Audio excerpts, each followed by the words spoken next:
Welcome to the Rogers Kakasungura YouTube channel. A big thank you for the support you always grant this platform. I have been off camera for a week now because of the reasons I'd explained to those who follow me daily. There's a project we are running in one of the villages na tunajengea mtu nyumba. Niliwaonyesha tukianza mara ya kwanza and we are almost finishing kwa sababu it was a semi-permanent. Already tumepiga plaster nje, tumemaliza, as you can see, tumepiga plaster, bado tunaendelea. So mafundi wako ndani wanaendelea kupiga plaster pia. Niliwaambia kazi yangu ni kusaidia wale ambao hawajiwezi. That has always been my job and that is what I always do.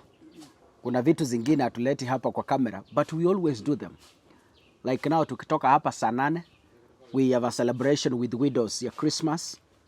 Tutawatafutia unga, mafuta, mchele na something small for Christmas. So if you want to support that initiative ya saa 8, if you want to buy them something, sukari, wanunulie mafuta, you're welcome. We celebrate together. So tutafanya hiyo sherehe saa 8. Tutakuwa na some of the widows tuwapatie Christmas, and that's what we do to give back to the community. Bado tuko kijijini tunajenga hii nyumba. We are hoping kwamba before Christmas tarehe 25th itakuwa imeisha, tumalizane nayo. Tumeijenga 2 weeks na hii ni wiki sasa tumeingia ya 3, but we hope itaisha. Back to politics. There is this journey called Singapore. I've always talked about it and I will always talk about it. The church is now opening up their eyes. In 2022, the church was lied to. Kanisa ilidanganywa kwamba freedom is coming. That was the slogan. Mnyonge ambaye alikuwa amenyimwa haki atapata haki. The church is now against the Singapore journey and I'm happy about it. Why? Wamesema this time round hatutaki kudanganywa. We are not going to be lied to as these people did during the past in 2022. So the pastors have come out to say, we are not, Singapore is not an emergency. We have so many things to deal with. Look at the education sector. Look at the confusion in the grade 8 placement, in the grade 9 placement. Mtoto kwao ni Kisii, ameitwa day school in Mombasa. How is that even possible? Even if they have given an opportunity to change, at first, what criteria did they use to place those students? So can we listen to what the church is saying? Si swala mbaya, lakini ni vizuri tujue kwamba Singapore haikujengwa kwa siku moja. Maana tukitaka kufanya kwa haraka sana, tutabebesha Wakenya mzigo mzito wa uchumi na tujiwekee madeni mengi ambayo yatasukuma Wakenya. Ni swala nzuri, lakini lisipelekwe kwa haraka sana, lisije likageuka likakuwa mzigo kwa nchi. Na tunaambia serikali ya kwamba pesa ambazo zinaingia kwa ufisadi kwa hii nchi ni mingi sana, na kama zingetumika vizuri na kuchungwa, zingefanya hayo maendeleo ambayo serikali inapendekeza. As we have always said, the church is already regulated and there is no need for further regulations. If the government continues with this process, we want them to know that they are forcing it on us and we are not accepting it. We want to advise the government that there are priorities in this nation. The priorities, the things that affect Kenyans, are issues to do with education, issues to do with the health sector, the economy, and all that. The church is not a threat to this nation. Biblia inasema kwamba mavuno ni mengi na watendakazi ni wachache. Kwa hivyo leo tumeteua watendakazi katika shamba la Bwana, katika shamba la Mungu. We have charged them to go and defend the body of Christ. Waende watetee injili, watetee kanisa na watetee kile Yesu alianzisha, akakifia msalabani na akafufuka.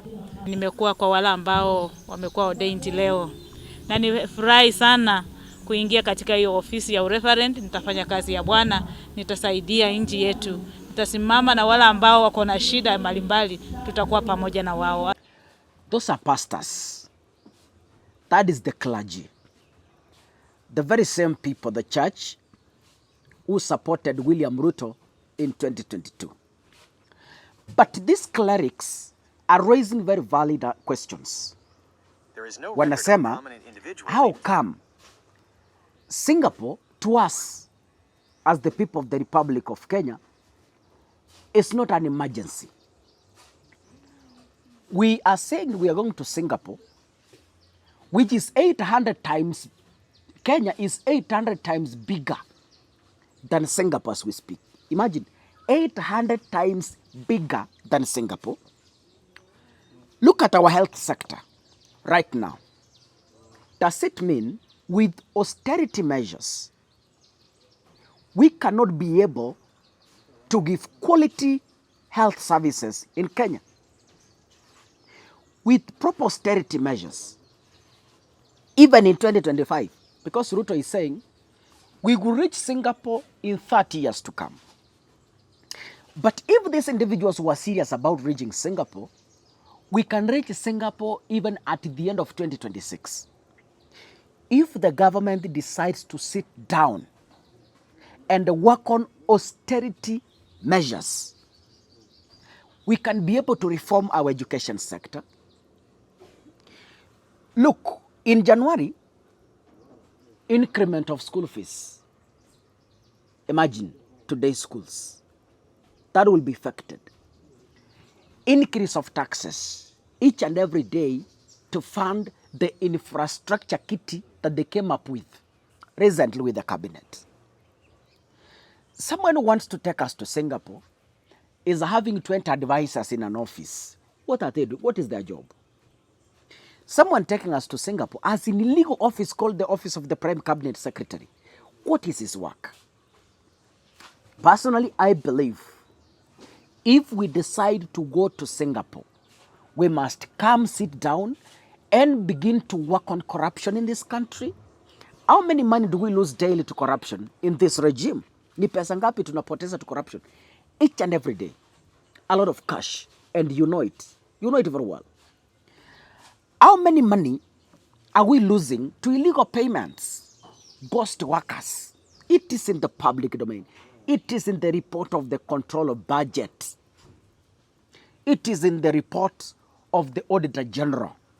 We are funding illegal schools that are on paper, but physically they are not there.